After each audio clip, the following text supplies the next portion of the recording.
You're tuned back in to KCOH TV The Boost, the conservative liberal show, right here on this great strip of Alameda. Emancipation Takeover, Black Wall Street, the entire KCOH family. We're doing wonderful things at this particular juncture in our history, and we're just going to continue to add to it. So we have the good brother, Edwin Debrow. He was incarcerated for 28 years from the age of 12, 5th grade, 12 years old, all the way to 40. He was convicted of murder. He's been able to tell his story a couple places, but we're thankful and we appreciate him being here with us today. Could have been anywhere else in the world, but you chose to be here today. So we're thankful for that. Brother, introduce yourself. My name is Edwin Debrow, Jr. I'm 40 years old, born and raised in San Antonio, Texas, the East Side. And I grew up just like any other hard, roughneck kid, walking around, getting into stuff, committing petty crimes, skipping school, labeled emotionally disturbed because I liked to fight as a young kid. So you were a fighter? Loved to fight when I was a kid, man. What got you into fighting? My father was a martial arts expert. Okay. He mastered 7 different styles of fighting, and the martial arts was a tradition on my dad's side of the family. His brothers, my uncles, all of them participated in martial arts and taught it at the local YMCA right there in Denver Heights. So coming back, was it them coming back from Vietnam? Had they been in a war? Were they veterans? No, my father never went to no war or nothing like that. He just somewhere along the line in our family, they just picked up martial arts, and it just became a tradition, and they just love to fight. Okay. So you were fighting at this particular age. So when did you start learning martial arts? When I was a young kid, my dad taught us. He used to take me and my oldest brother to the YMCA, mm-hmm. and it's something that we started when we was about 8 years old. I did it for a while because it was mandatory, but I had other ideas about running the streets, and I really wanted to listen. And my father had 6 kids by my mother, so it was hard, for them, to be able to keep up with all of us. Okay. And so martial arts, you're learning this, you're fighting.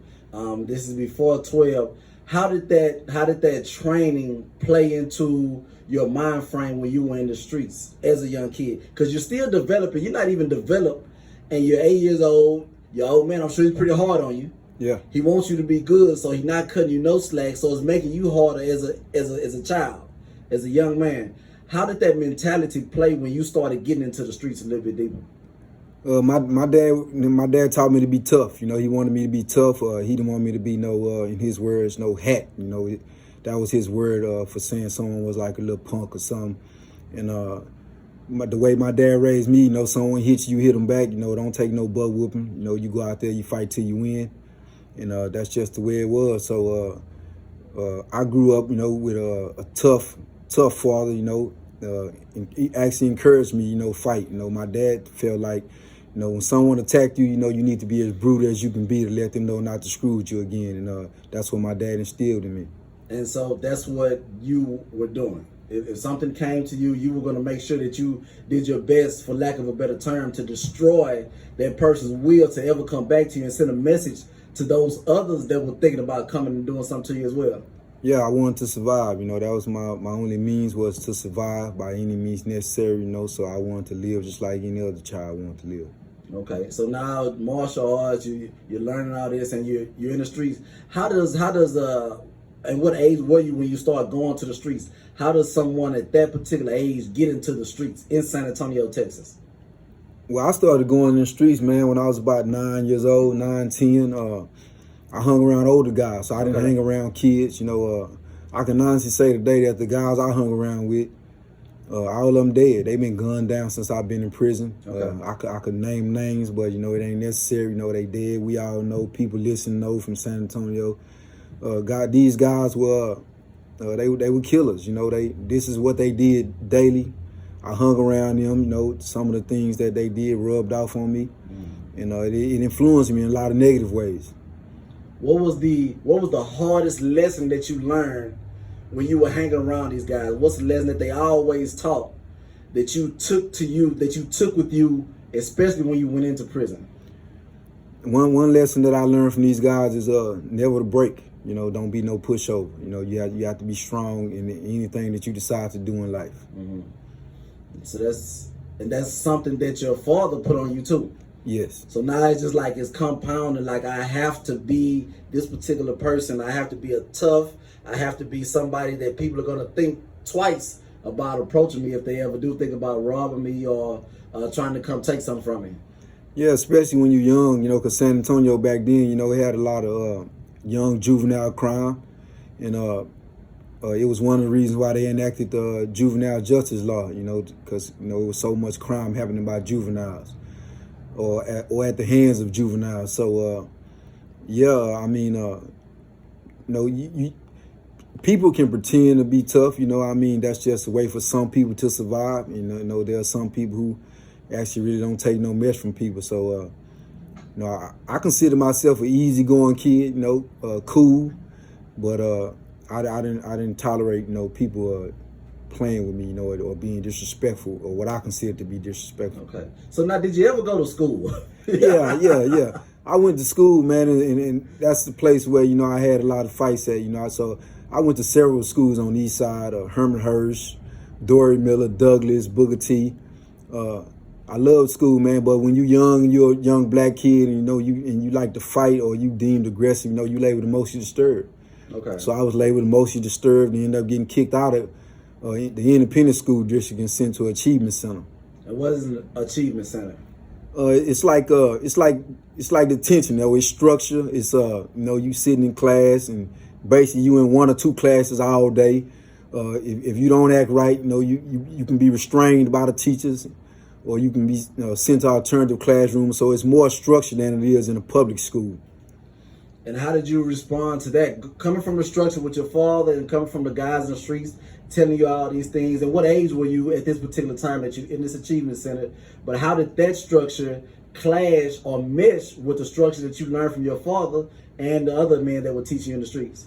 Well, I went to Gonzales Achievement Center when I was around 11 years old, and at first, it was a adjustment period. I really wasn't feeling it.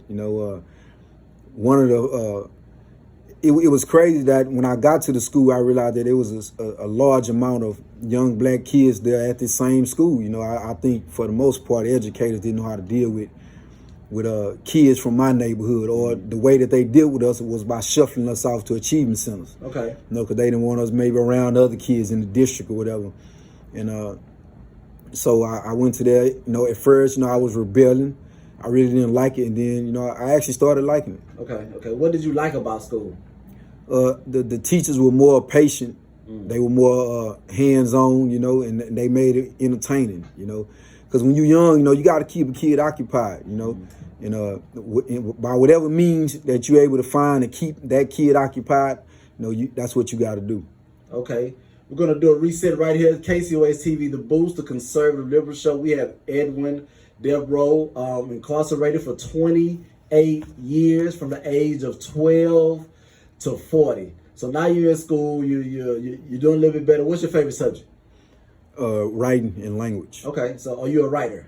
Yes, I can write. Still to this day? To this day, yes. That's good. So that's one thing that you kept with you that your teacher taught you. One of your favorite teachers, I suspect. Yes. Okay. Are you still in contact with this teacher today? Yeah, my elementary school teacher, Okay. Sheila, has been, her and her husband, Brett, has been a mainstay over the course of my incarceration. So they've been they've been there with me every step of the way, like a mother and a father would. Okay. Do we have any projects going on, anything like that? Okay, you talk about it. I just want to make sure. I don't want you to Yeah, I can talk about it, man. Okay. I've been working on a documentary, and Okay. I'm not gonna give any really specifics, but we in like the final stages of it.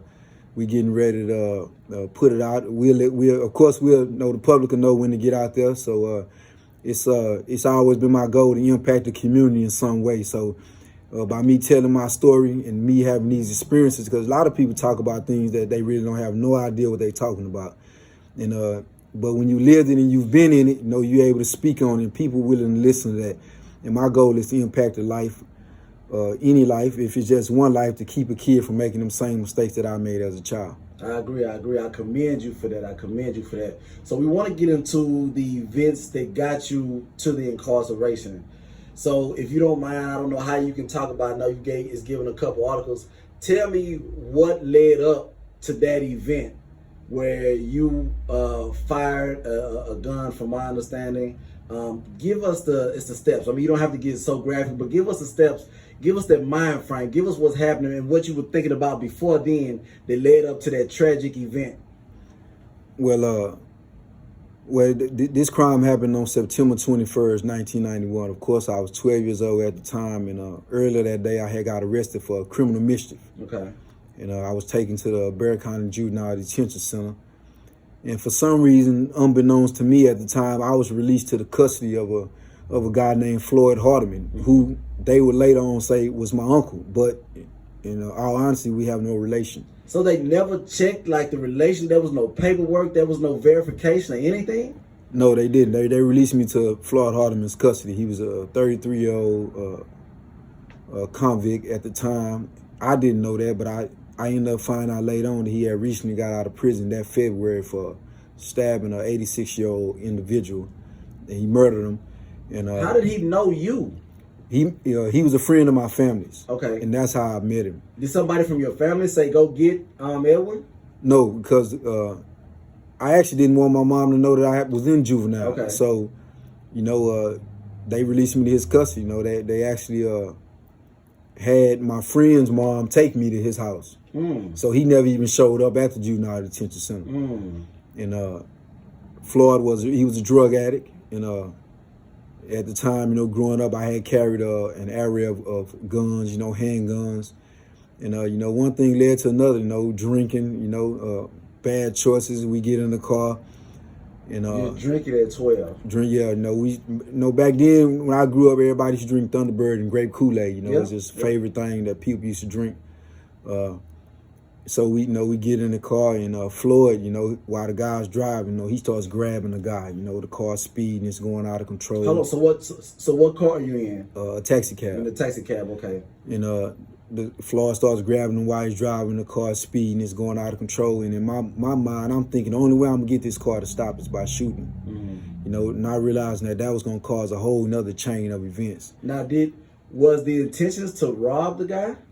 I had no intentions to rob him, but by Floyd grabbing the man and trying to take his stuff, he was clearly trying to rob the guy. And so that's that automatic training that we talked about earlier, where these guys are teaching you out there and you're out in the streets and you're carrying pistols and drinking already at this particular age. So now, as soon as something happens that you think that's a street situation, you automatically go to the streets. You automatically go to survival mode, as you say.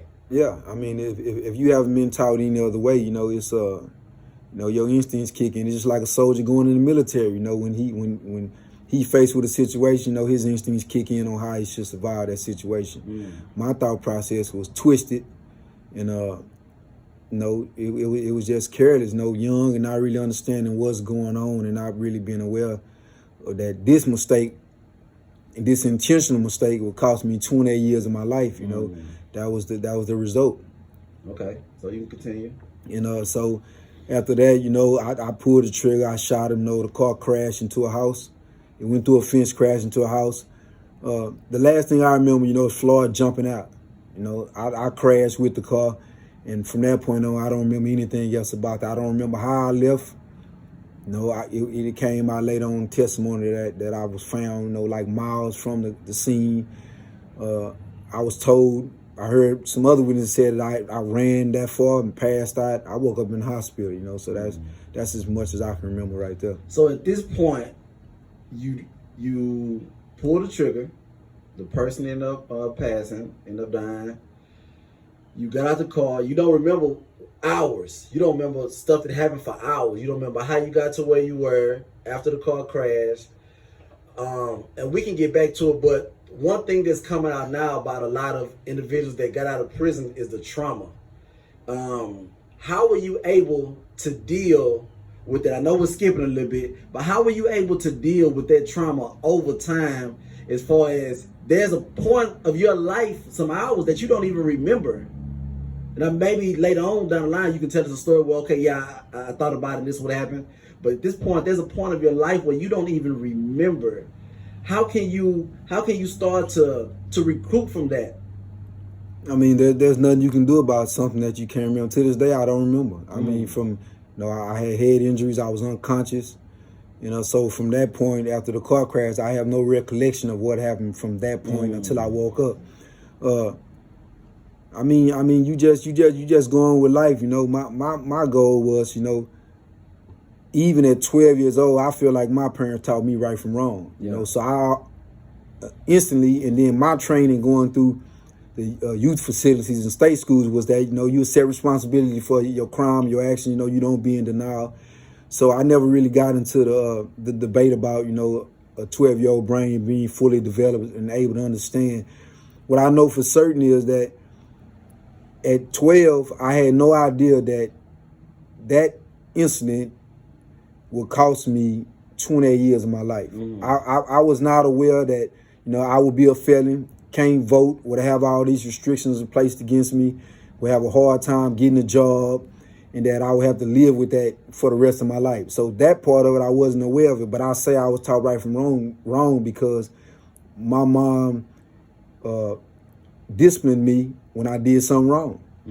And maybe on different scales for some people they can't really equate the day-to-day discipline when we discipline the children for doing petty things like not putting their clothes up and not listening or maybe saying a bad word. So, I don't really know how to, put that in the context, Yeah. I just believe that I knew right from wrong. That's amazing. So now you are arrested. They found you. So there's a picture that probably one of the more powerful pictures I ever saw in my life, where two deputies, they're on both sides of you. And you guys can go to Facebook, my Facebook, or Edwin's Facebook, and look at that picture. And you're in the middle. You got on red shorts. I don't even remember what kind of shorts they were. They were these shorts and the shirt, and they got this business jacket over you. Yeah, the detective. The suit jacket. Yeah, the detective. He was actually a Hispanic detective, and his intent to protect me from being splashed across the media, he took his suit coat off and tried to, hide my face with it. And so now you're going through the process. You're incarcerated. Are you in the county jail? Or you're still in juvenile? I'm in juvenile. You're in juvenile. So now you're in juvenile. What's that process looking like? That process is, being booked into the juvenile detention center. Being signed a probation officer. My probation officer was Victor Tillery. I still remember, and having court hearings weekly, and being told that that I would stay there. So I ended up staying in juvenile detention center for 6 months, and then I ended up going to trial. I didn't really talk to my attorney that much. I really didn't trust him, and he just felt like he was too slick for his own good to me. And where's the other guy at? We don't want to forget him. The other guy got locked up for aggravated robbery. Okay. So not because he's saying he didn't pull the pistol. He said he didn't pull the trigger. Yeah, he actually went to the police department and said, that I did it. So he took a plea bargain for aggravated robbery, and I got charged with murder. So he went to the police department first, but he had already been incarcerated for murder. Yeah, he was on parole for murder. Yeah. In hindsight, why do you think they pursued you? Why do you think they pursued you instead of pursuing him?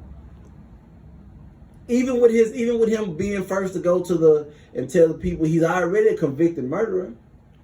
Yeah, I mean, I don't want to just, say all, district attorneys are bad or whatever, I was involved in a crime, and they did their job. Their job was to prosecute me for committing the crime that I did. But, also at the same time, when you have a 12-year-old being, involved in the crime, you tend to look at, what's going to get more headlines for you? You're going to take this 12-year-old, you're going to put him on the front page, and then, here you is, you got old 33-year-old, for all we know, washed up convict, and, so it's quite naturally, I'm going to get more headlines, whether I'm, guilty or innocent, so, But just in all fairness, they job was to prosecute me for committing the crime, and they did their job, and I don't blame them for that. And at the time, Governor George Bush spoke on your case. No, President Bush. President Bush at the time. President Bush. He was giving a speech about crime in urban communities, and he made a comment about my case. Yes.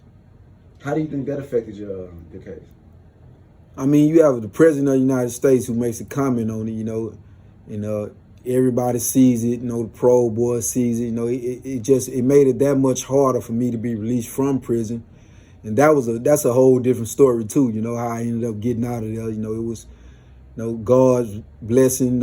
My teacher who hired the attorney, her and her husband, my parole lawyer. Let's say that we're gonna get into that stuff because the people are interested. So let's go back to the point where you're in juvenile and you get ready to start going to court or whatever else. Where's your mother at? Is your father still with us? Is like what's going on with the family? Yeah, my mother and father, they're there. I got family visiting me, showing as much support as they can. But it's hard, we grew up, we poor, can't hire no attorney to represent 12-year-old Edwin, and my parents felt like, that once the system, got their hands on me, wasn't nothing they can do about it. So, my father, he ended up passing later on, but I can tell you that he died feeling like he was a failure as a father because he couldn't get me out of prison. I attested that too. My mother, when she came to see me one time, she was crying. And she had been to see me for years. I probably was about 22 when I had been gone for like 6 years at the time. And this was her first time breaking down. So I'm sure you probably experienced this, and many parents can experience this with their children. I know I have somebody watching today that they're going through something right now. And my mother said that too. She felt that like she was a failure. And I had to, at 22, I had to stop and tell my mother, like, no. Just like you're saying, you raised me. And even though I was a juvenile, even though I was 16, you raised me to be a certain person. My grandma and grandpa raised me to be a certain person. And then when I made those choices at 16 to face adult punishment, because that's what happened. You made a choices at 12 to face adult punishment, and then they feel like their child is being done wrong and that they can't do a lot. However, they've done their best for us at that particular point. And no matter what psychologist says, anybody in that brain field, no matter what they say, it's difficult to always pull back from your training. That's why I talk about that, your training, because that's what made you. That's what made you, your training. And your father put something into that training too. But it wasn't for you to make bad choices. It wasn't for you to do that. It was for you to be the best man that he wanted you to be. And things went other ways. So in your father's absence, I commend him for being able to even teach you that. Being able to instill those positive things in you. You just chose to use them for other ways. Just like I chose to use my stuff for other ways. Just like most of us do. So I appreciate him for being able to train you the way that he did. So now we're in court. So what's happening? Juvenile. They get ready to sentence you. How's that looking? It's a lot of media there. Courtroom packed. Everybody want to. This story is sensational. All across the country. People want to know, how does a 12-year-old kid get involved in something like this? And I just say East Side San Antonio. Anybody who grew up or in that time in San Antonio, it was terrible. Yeah. I mean, everybody didn't do what Edwin did. Everybody didn't go and shoot somebody and make a mistake. But it was the gutter. It was low down houses. It was murders, gang violence. Corrupt cops scared to come in the neighborhood. So it became, instead of the police in the community, you got people who live in the community, police in the community. Okay. And basically turning into a dictatorship. So that's just the way it was. I want to touch on something because I had that same conversation with my mother. Okay. But I had this conversation, I remember, it was in 2007. It was when I went back on a retrial, and I ended up, having a conversation with my mother, telling her, look, Mama, you raised me right. You know, you didn't fail me. You know, this is a mistake. It's me. I own this because that's what we need to tell our parents. We shouldn't let our parents live a day without knowing that they raised us the right way. Yeah. You know, we make our own choices. We live with them. You know, of course, we know they are mothers. We their babies. You know, it was at a retrial that I had for the same offense after I had already served 16 years. Yeah. A new jury came back because my original sentence was 27 years. Yeah. The new jury came in 2007 and sentenced me to 40 years for the same offense. So, you know, that was another big old mess too. You know. Okay. So shout out to Mama too. Mama's still here. Yeah, shout out to Mama. She's doing what she can. So we appreciate her as well. So you got sentenced to 27 years. You're going to trial. You went to trial. Lawyer's not adequate, is what you're saying. Is that right? In my opinion, no. And it was revealed later on that he wasn't adequate. He didn't do his job. So the lawyer's not adequate. So you get sentenced to 27 years. You're in juvenile. What happens next? You got your time. I got my time, and I remember I went to the Brownwood Reception Center, which was at the time Texas Youth Commission. All right. And I was transferred from there to West Texas State School. Low, wild, desert place, you know, fights. I was put on the dorm. I was 12 years old, put on the dorm with 16, 18-year-old kids. Yeah. Gang members, you know. I was a gang member. I followed in my oldest brother's footsteps. And, you know, fighting, man. I'm talking about fights after fights. You know, they encouraged us to fight. Who was they? The counselors, the caseworkers. And the crazy part about all this, man, is I stayed in TYC from West Texas. I went to Brownwood State School, then I went to Giddens State School. And when I went to court in 1997, I actually told Judge Frank Montalvo that they was corrupt. They encouraged us to fight. You know, sex was going on, just a bunch of mess. And that was in 97. Fast forward to 2007, all the articles come out about you know, the kids being abused, you know, the sex, the fights, you know. So you went through all this. So you went through the corruption. You went through what they're encouraging you to fight. The counselors are encouraging. Is this their entertainment? Not some of them. For some of them, yes, it was their entertainment. Some of them, you know, they would stage the fights. You know, let you out, let him out, let y'all fight, watch y'all fight, and then another part of it was, you know, you have a wave of kids coming there. Young kids, gang members from the inner city, and they can't stop it. You know, there's nothing they can do to control it. You know, so, you know, a lot of the staff down there, they genuinely cared about the kids, but at the same time, their hands were tied behind their back. Okay, so they wasn't able to do nothing because I guess the controlling factors were the officials that probably been there a while. Everybody kind of rolled together. So that's terrible. That's terrible. So did you have a determined sentence? Yeah, I had a 27-year determined sentence originally. So explain what a determined sentence is. A determined sentence means that you're a young kid and they sentence you to a determined number of years. Okay. You know, so I received 27, which means that upon my 18th birthday, I would go back before a judge, and that judge would decide based on the recommendation of the Texas Youth Commission. Based on their recommendation, he would decide whether if I would go to adult prison and finish my sentence or be sent back to the Texas Youth Commission until I was 21 years of age. So what happened on your 18th birthday? Man, it was hands down, man. They recommended me to go to prison because of my behavior. You know, my actions. You know, going to lock up 178 times. I had 178 incidents of misconduct over a 4-year period. Over a 4-year period, 178. Yeah. It didn't stop. Like, were you angry? Had you gotten angry? Because before, that's who you were. So now, had you gotten angry? Had you gotten bitter? Had you gotten scared for your life? Like, what? That's a amazing, exorbitant amount of times to go to lockup. 178 times. We can divide that by 4. That's a lot.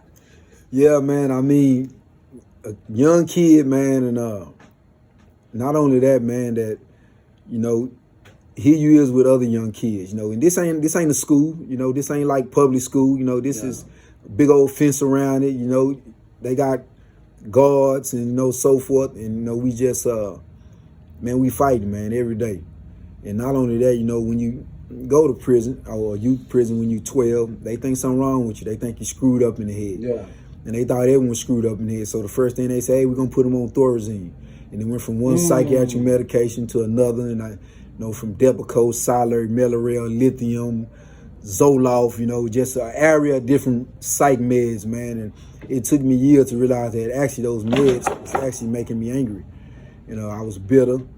And some years later, man, it was an Asian doctor, man, who actually advised me to get off the medication and try therapy, you know, and I did. Okay. So, the medication, what age did it start at? Did it start at 12? At 12, I put on Thorazine. I was taking liquid Thorazine mixed with orange juice prescribed by a psychiatrist at 12 years old.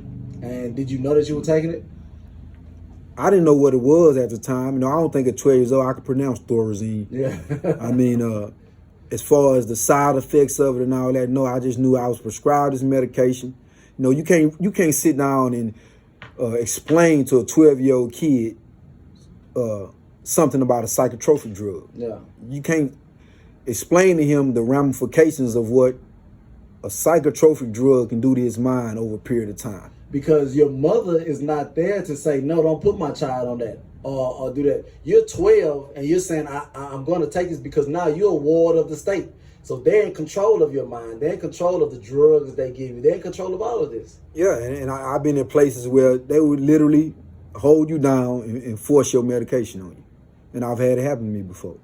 So if they determine that you really need that medication, you know, they gonna hold you down and give you that medication. Okay, so now 18, they said that you should go to prison. 178 instances of bad behavior, misconduct. So you're 18. What happens next? Well, I'm sent to. I transfer. I go to the. What is it called? Back then it was called diagnostic. I go to diagnostic in Huntsville, and coming through the door, man. You know, we been there. You know, we know how it is. You know, you got these white guards here. You know, they yelling and screaming in your face, and you know, humiliating you. You know, making you strip naked, take all your clothes off, bend over, spread them, and at that point you realize then that, you know, that they control this place. Yeah. But being that it's still the 90s, you know, at that point I didn't really realize how corrupt prison was, not starting out right out the gate. But once I went to my first unit, Telford, then I realized how corrupt it was. Telford was a Supermax, right? Yeah, Supermax. Supermax. Was that where Debrow used to be at? Or No, it used to be at Terrell. I've been there too, yeah. Okay, so you had a Supermax. What year is this? 97. 97. Worst of the worst? Telford, terrible. It wasn't as terrible as Terrell, but it was up there with it. So you're there, you're mixing in, you're 18. So what's happening now? Like you don't mind fighting. You've been fighting since you was 8 years old. So it's 10 years later. Yeah. Fighting since you was 8 years old. It's 10 years later. You've been incarcerated for 6 years at 18. Now you're in prison. Put it into perspective. So this is who you are. 178 incidences of misconduct. So now you're in prison. So it's understood that you finna get it on. Understood. Yeah. But the crazy part about it is, man, when I was on Telford, I didn't have one fight. Yeah. I didn't have one fight at Telford. My cellmate was a guy that weighed about 350 pounds. You know, he from San Antonio. And did he know you? He knew my family. Yeah. You know, he didn't know me, and he actually made it his business to try to teach me certain things about prison. And I think that was one of the reasons why I didn't have any trouble there. Okay. But when I got transferred from there, you know, one night they just told me, hey, pack your stuff up, you're leaving. You know, so I left at 3 a.m, and I got sent to Burning Hell. It's an old Clemens unit in Missouri. Yeah. And at that time, you know, they started the youthful offender program. They bringing all the young kids from TYC and putting them on Clemens. You know Skull One? Nah. All right. And putting them on Clemens in Missouri. And that's a replication or duplication, whatever you want to call it, of Getting State School, where you got everybody from there. Now we here in adult prison. Yeah. And man, I think I had probably 8 fights in a 3-day span. And it was so out of control, they transferred about 200 of us from there. Yeah. And I ended up going to Terrell and was there with my oldest brother for a time. Okay. So how long did you stay on Clemens? I didn't last on that unit for but a few months. Yeah, that was Burning Hell. Burning Hell. Yeah, that's Burning Hell. Yeah, I know about that. So now you're in prison with your brother. Like, what is he going through? What's his process?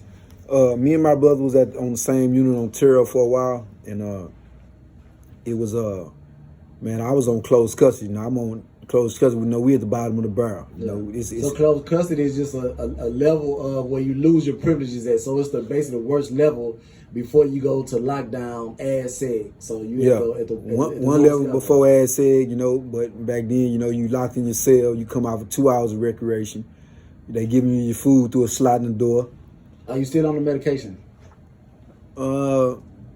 Yes, I'm still on the medication in 97. When I entered prison, yes, I was still on the medication. Okay, so now you're going through this process, 97, a lot of things are going on.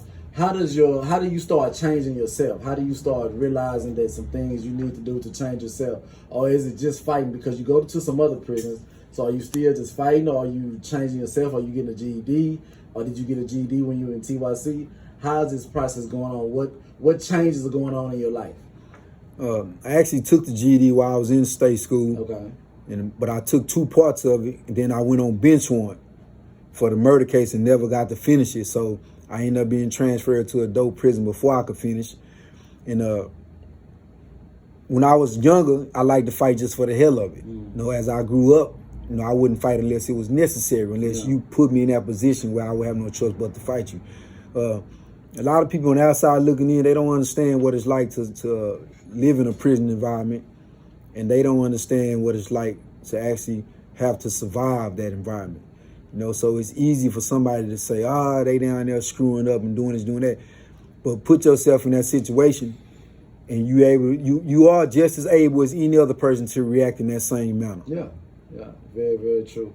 So you did end up getting your GD. Yes. Okay, congratulations on that. Fix it for me, Jayon. Fix that for me. So now you're going through. We had an earthquake up here, y'all. So a couple things fixed. So now you're going through this process, and you got your GED. So you say they brought you back and gave you some more time. How did that look? Well, I kept on trying to find out, you know, trying to receive documents about my case. So you were fighting your case? Yeah, you know, trying to figure out, what was going on, because the last day I remember in court was my attorney telling the judge that he planned to appeal, you know, that he had filed a notice of appeal. So it took me a few years to figure out, you know, I was writing him and asking him what was going on, and he wouldn't respond. And so, you know, I was writing the court trying to find out, and actually, an attorney, you know, I'm not gonna say a name, who had some relationship with the court system, actually worked within the court system, wrote me a letter one day, and she actually told me that my attorney never filed a notice of appeal. You know, he actually abandoned my appeal.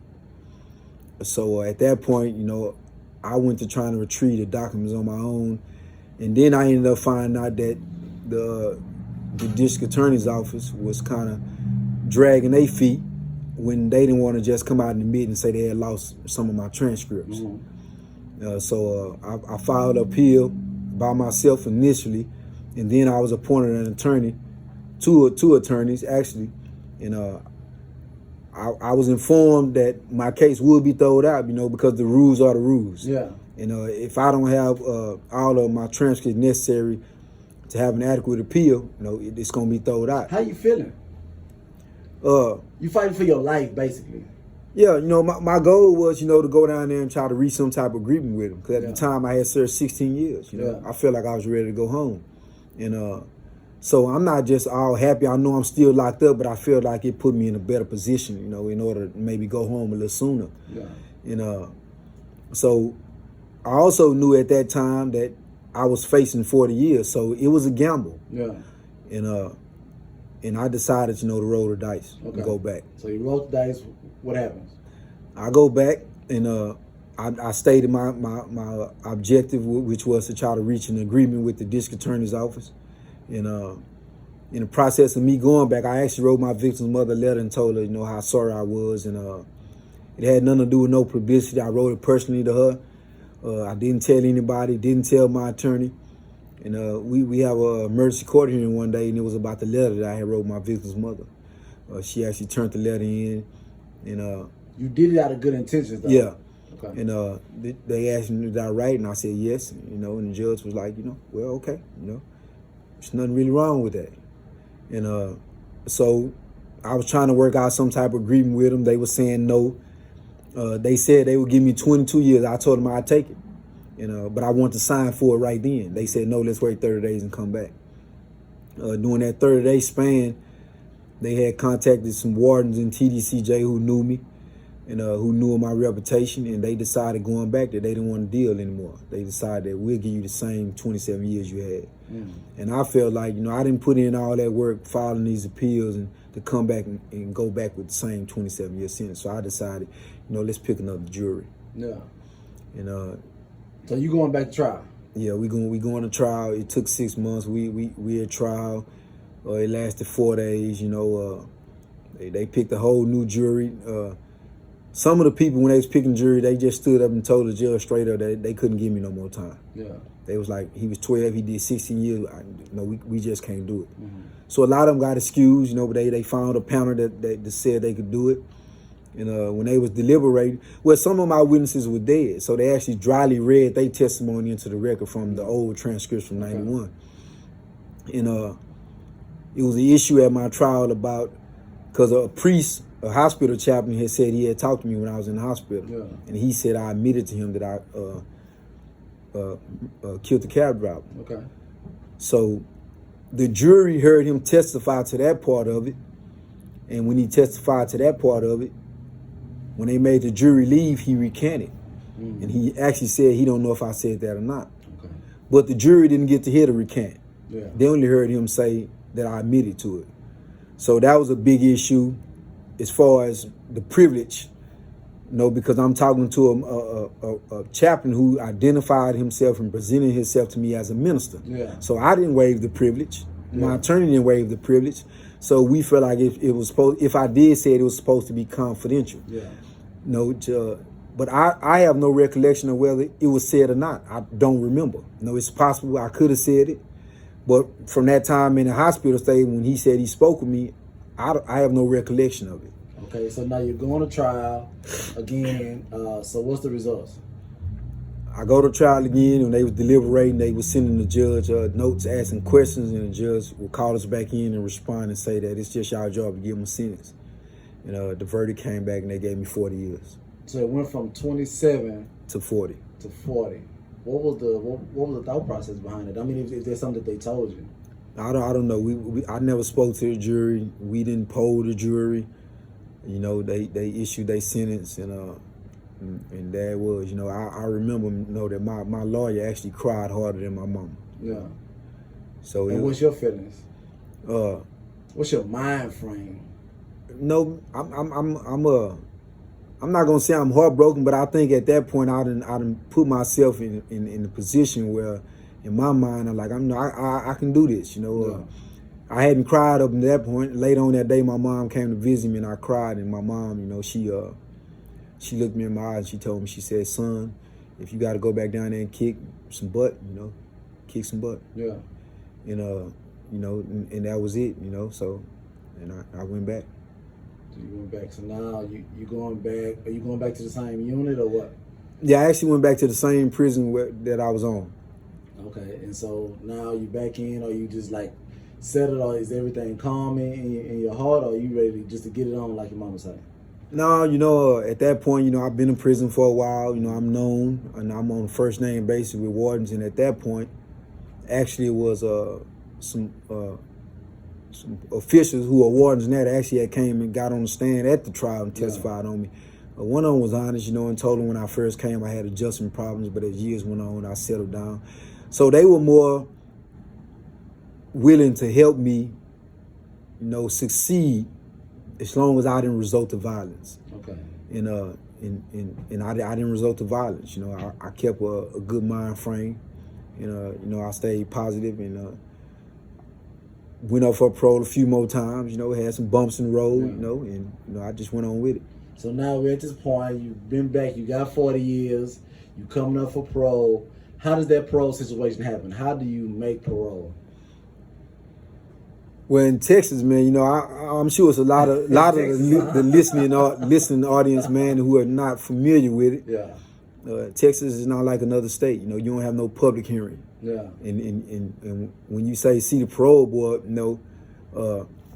people think that you actually gonna sit down and talk to someone who has a vote in your case, and it don't work like that. Texas parole board rules say that you only allowed to speak with a parole commissioner or a board member if you have served 20 years flat time in prison. So a commissioner and board member is actually the people who have a vote in your case. They actually decide if they have a vote. So all you need is 2 out of 3 votes in order to be approved for parole. And so you actually sit down in front of what they call a parole counselor.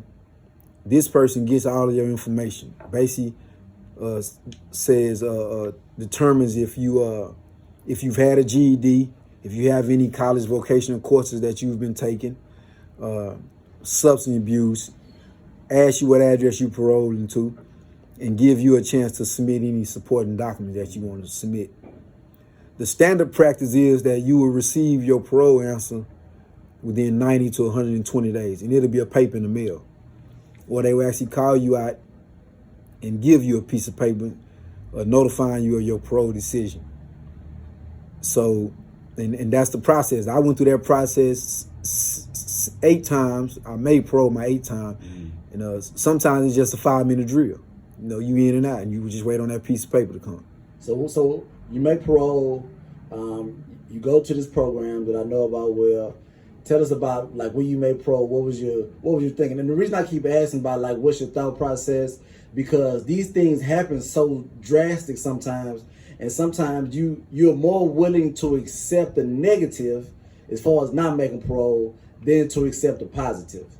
So I know that's the thought process. So how do you make parole? What happens? I actually found out on it was a Saturday morning, and well, my family had knew I think that night before because my lawyer had actually called him and told him, and so I make parole. You know, they tell me I'm going to. I got an FI-18. You know, I'm going to Caravan Union to participate in an 18-month faith-based program. You know, when it was brought to my attention that was a possibility that I could be sent there, my attitude was 18 more months. No, man. I think then I had already served 26 years. Yeah. I'm like 18 more months. I feel like I didn't need it. I said the same thing. And but man, actually going there, man. It was worth it. You know, it put a lot of things into perspective in my life. Paired me with a mentor, who, taught me things about, being able to readjust, and the classes you go to. I'm not saying, I'm not trying to make it seem like it's just all peaches, because it's not for everybody. Everybody ain't gonna get it, and but all they ask you to do is to be open-minded. And if you're open-minded about it, you'll get something out of it. And I got a lot out of it. I actually love it, What was one of the main things that you learned by going through that program? One of the main things I learned about going through that program is self-perseverance, man, and how to be patient. And, that everybody got a purpose in life, and you just got to find that purpose. So now you're home. We're going to have some officials from the Caravans program on here soon, coming up in the next week. But now you're home, you're out. What you thinking? They always ask, what's the first thing you want to eat? What was you thinking? Man, when I walked out of Caravans, man, I had like 50 family members in the parking lot, man, waiting on me. And they told me I couldn't go eat, The lady, she was like, you got 41 minutes to get home. I ain't telling you not to go eat. I could have went to eat. Yeah. But me, I just said, you know what, let's just go home. Yeah. So I went home, man. Actually, my family, they went and bought a bunch of stuff, chicken and just so much stuff to eat. And so at that point, I was just content with eating that. I really didn't have no big thing to eat, but I was seeing them commercial turkey leg up. But since I'm right here, you can take me right there. Okay. So I was seeing that, and it appealed to me, so I really just wanted to try a a variety of different things. So I done tried some Asian, Chinese. Okay. Actually, every food that I've tried since I've been out, I can honestly say that I've liked it. You know, but it's a drastic diet change. You know, from what you was eating in there for 28 years. You know. Exactly. So what's the number one thing that you wanted to do, and probably what's the funnest or best thing you think that you've done? Man, one of the things I wanted to do, which I'm gonna get a chance to do, is take my mama to the Spurs game. Man, I'm taking her to the Spurs game later on this month. Okay, and you know, as a Christmas gift, among other things. And I went to Dave & Buster's, man, and ate and played a lot of those games, man.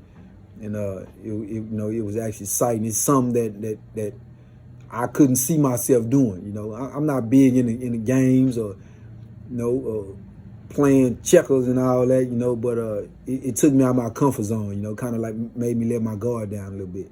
Have you had like a flashback? I told you about the story earlier. I ain't tell the story right now. No, man, I haven't had no flashback, but I am aware of any little sound that's made, you know, so even at night, you know, like, you know, I sleep light, so if I hear certain things, you know, I'm getting up going to investigate, you know. Yeah. I ain't woke up in the morning asking is it child time at 3 in the morning, and, you know, I ain't doing all that. Yeah, that's crazy.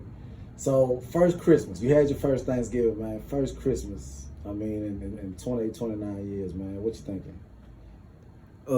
Getting to the excitement of it, but not losing focus of what this day really means, you know.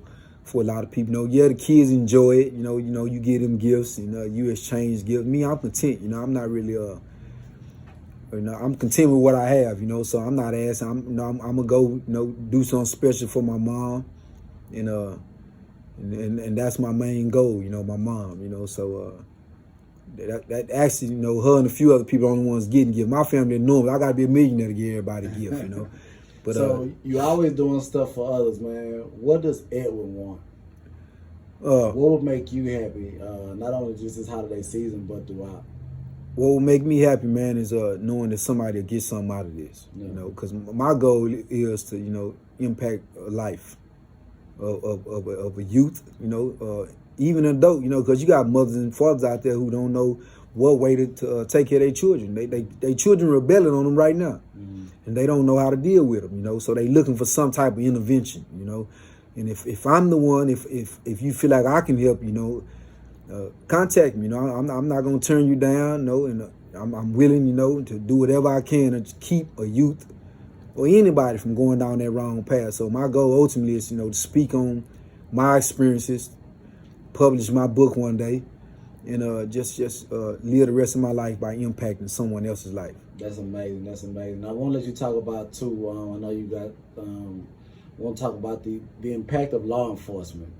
And there's a lot of stuff going on in Houston, and there is a move to it. I can't speak about other places, but in Houston there's a movement to help those juveniles or people that are going through issues.